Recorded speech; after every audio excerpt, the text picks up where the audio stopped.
गुरुतर हाथी गोड़ू काच बाहर कला ग्रामर युवक 24 घंटारू ऊर्ध्वकाल गुरुतर अवस्था पड़ी रही बेले वन विभागर नीरव द्रष्टा को निंदा। ढेंकानाल जिला हिंदोल ब्लॉक पाइक पुराणाकोट ग्राम में देखा मिली एक साहसिकता।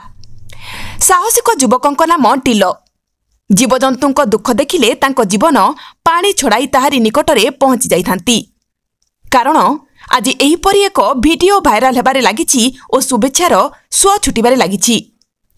एथिनै तांको सह जोगाजोग करिबा परे से सब कथा कहिथिले। से कहिसंती ग्रामर एक बिलरे हाथी पड़ी रहितबा देखिबाकू मिलिथिला और ताहारी गोड़रे काच पसी रहितबा देखिथिले।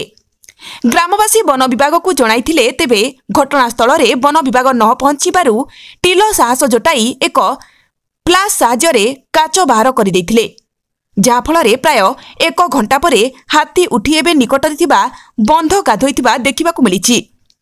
तेबे टिलर एही साहसिकता पई राज्य सरकार कोन पदक्षेप ग्रहण करूछंती ताहा एबे देखिबाकू बाकी रहिला।